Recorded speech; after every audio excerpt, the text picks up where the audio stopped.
कांग्रेस नेता रिजवान खान ने किया झंडा वंदन। राजधानी भोपाल के मुग्धा पुलिस स्थित कांग्रेस नेता रिजवान खान जिला सचिव द्वारा हर साल की तरह इस साल भी झंडा वंदन का कार्यक्रम रखा गया, जिसमें आरिफ मसूद, फैंस क्लब के अध्यक्ष अब्दुल नसीब, पार्षद वसीम पप्पू के साथ क्षेत्र के लोग उपस्थित रहे। आज स्वतंत्रता दिवस के मौके पर आप क्या कहेंगे? आज आपके झंडा वंदन सभी शहर वासियों को स्वतंत्रता दिवस की बहुत बहुत बधाई देना चाहता हूँ। और भोपाल के अंदर वो खास तौर से एक बहुत अच्छा प्रोग्राम चल रहा था। आरिफ मसूद साहब ने शुरुआत करी थी 15 साल पहले उलमाओं की कुर्बानी, तो उसके अंदर जो उलमाओं ने कुर्बानी दी थी उसका जिक्र जो है आजकल सोशल मीडिया पे कम कर दिया है और दूसरे लोग जो है उनका ज्यादा करते हैं। तो जो हमारे उलमा है उनकी भी बात करना चाहिए, उन्होंने भी कुर्बानी दी देश के लिए। भगत सिंह ने भी दी, पंडित जवाहरलाल नेहरू और महात्मा गांधी इनका योगदान था, तो मौलाना अब्दुल कलाम आज़ाद भी थे। तो इन सबको जो है उन्होंने देश के आज़ाद में हिस्सा लिया, तो उन लोगों के सबके नाम आना चाहिए। और वो एक पहल जो उलमाओं की थी कि बहुत हजारों उलमाओं ने कुर्बानी दी है देश के अंदर, तो उसके प्रोग्राम जो है हमारे विधायक आरिफ मसूद साहब करते हैं और उसमें हजारों की तादाद के अंदर लोग आते हैं और बच्चों को ये किया जाता है कि भाई ये उलमाओं ने और देश के जो वीर लोग थे उन्होंने कुर्बानी दी, देश को आज़ाद कराया। सर, एक सवाल था, आपको जिला सचिव बनाया गया है, प्राथमिकता क्या है आपकी इस टाइम, खास तौर से युवाओं को लेकर? हमारी पहली हम जिला कांग्रेस कमेटी की और पार्टी की ये प्राथमिकता है कि आने वाले टाइम में 2028 में सरकार जो है कांग्रेस की बने और युवाओं को जो बेरोजगार हैं उनको रोजगार मिलना चाहिए।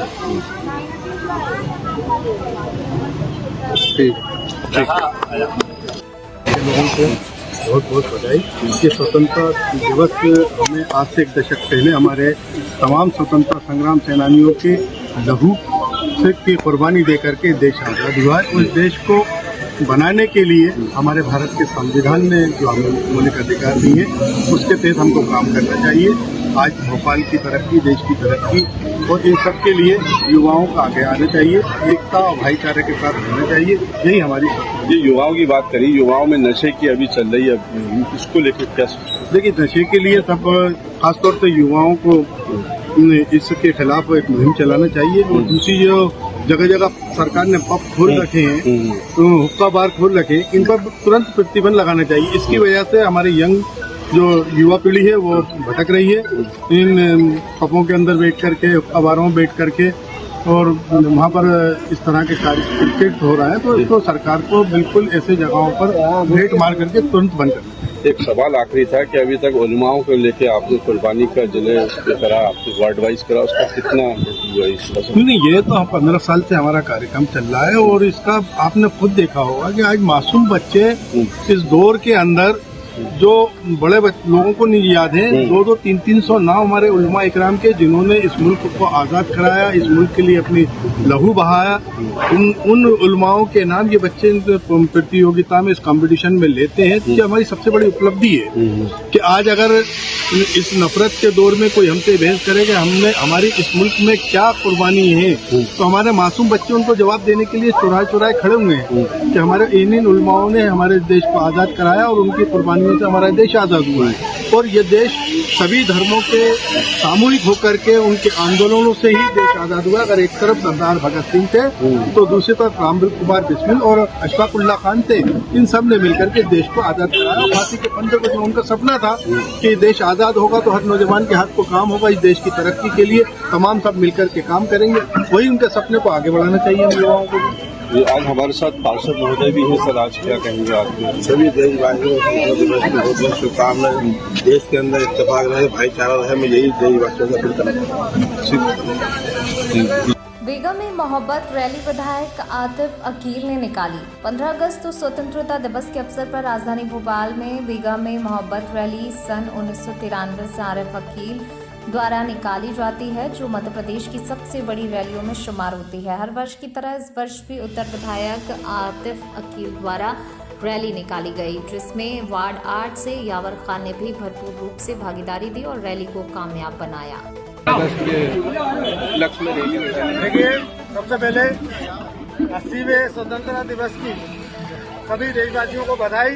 हम लोग मिलजुल के रहे, एक दूसरे का साथ दें और आपस में एक दूसरे पे विश्वास करें, यही मैं संदेश देता हूँ और सभी को बहुत बहुत बधाई देता हूँ। आज हमारी पैगाम मोहब्बत रैली वार्ड क्रमांक 8 शहीद नगर से बनकर भोपाल टाकी जाएगी, वहाँ से इमामी गेट पे संपन्न होगी। ये रैली आतिफ वकील जी के नेतृत्व में की जा रही है। इस रैली का नाम है पैगाम मोहब्बत रैली। मध्य प्रदेश कांग्रेस कमेटी आजकल युवाओं को देखते हुए टिकट की घोषणा कर रही है, युवाओं का आपका क्या कहना है? देखिए, मध्य प्रदेश कांग्रेस कमेटी युवाओं को आगे बढ़ाना चाहती है। कांग्रेस पार्टी युवाओं को ही आगे बढ़ा रही है। आप देख रहे हैं कि मुझे ब्लॉक अध्यक्ष के पद से नवाजा गया है। ये एक महत्वपूर्ण पद होता है जिसपे मुझे नियुक्त किया गया है। मैं वरिष्ठ नेताओं का आभार व्यक्त करता हूँ और युवाओं को निश्चित ही आने वाले समय में जो इलेक्शन आने वाले हैं उसमें मौका मिलेगा। और आगे क्या भूमिका रहेगी आपकी?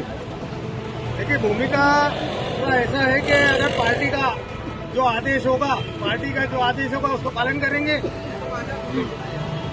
और देश प्रदेशवासियों को क्या संदेश देना चाहते हैं वार्ड 8 के लोगों को? देखिए, वार्ड 8 की जनता ऐसी जनता है कि इसके यहाँ कोई मेहमान आ जाए तो उस मेहमान को मेहमान नवाजी करने वाली जनता है यहाँ की। तो मैं यही कहूँगा सभी देशवासियों के आपस में प्यार मोहब्बत से रहें।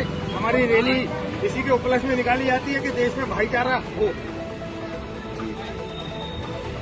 दारुल कुरान जामिया इस्लामिया अरबिया में मनाया जश्न आज़ादी। 15 अगस्त स्वतंत्रता दिवस के अवसर पर राजधानी भोपाल में दारुल कुरान जामिया इस्लामिया अरबिया तर्जुमे वाली मदरसे में हर साल की तरह इस साल भी ऐतिहासिक झंडा वंदन किया गया, जिसमें मौलाना अहमद साहब की सदारत में झंडा वंदन किया गया। आपको बता दें, इस मदरसे में छोटे छोटे बच्चों ने देश प्रेमी गीत गाया। देशभक्ति, प्रेम और एकता, भाईचारे का संदेश देते हुए मध्य प्रदेश और देश में एकता की मिसाल कायम की। आज हम सब के लिए, हिंदू मुसलमान सिख ईसाई के लिए एक बड़ी खुशी का दिन है। आज 15 अगस्त का दिन है। ये वो दिन है जिसकी वजह से आज हम और आप आज़ादी की सांस ले रहे हैं, जिसकी वजह से हम आज़ादी से जी रहे हैं, जिसकी वजह से हम आज़ादी से जिंदगी गुजार रहे हैं। इसके पीछे हमारे उलमा की, हिंदुओं की, सिख की, ईसाइयों की और उन मदरसों की जिनको आज लोग मदरसों को बुरा कहते हैं। मैं ये कहता हूँ, अगर आज तारीख को देखेंगे तो सबसे ज्यादा सबसे पहली जो कुर्बानी हुई है इन्हीं मदरसों से हुई है। इसी मदरसों के पढ़ने वालों ने अपनी जानों का नजराना पेश किया, अपनी जानों को पेश किया और इस मुल्क के लिए वो कुर्बान हो गए। और अल्हम्दुलिल्लाह ये मदरसे, ये मस्जिदें, ये खानकाहें आज भी दीन के लिए, इस्लाम के लिए, मदरसों के लिए और हमारे मुल्क के लिए काम कर रही हैं, जो मुल्क की हिफाजत, मुल्क की बका, मुल्क की सलामती के लिए काम कर रही हैं। तो मैं मुबारकबाद देता हूँ हमारे तमाम हिंदू, मुसलमान, सिख, ईसाई को कि आज 15 अगस्त का दिन हम सब के लिए मुबारक हो और हम लोग आपस में मिलजुल के भाईचारा, इत्तेफाक, इत्तेहाद से रहें। वो नफरतों को खत्म करें, उन नफरतों की दीवारों को खत्म करें जिसकी वजह से हमारे आज कुछ लोग इस मुल्क में आपस में लड़वाना चाहते हैं। तो मैं उनसे ये कहना चाहता हूँ कि हमारा भाईचारा होगा तो हम होंगे, ये मुल्क होगा। और अगर भाईचारा नहीं होगा तो हम कल बाकी नहीं रहेंगे। इसलिए हम भाईचारे को बाकी रखें, मोहब्बतों को बाकी रखें, उस मुल्क की गंगा जमुना तहजीब को बाकी रखें जिनकी वजह से आज हम इस मुल्क में आज़ादी की सांस ले रहे हैं। ठीक है।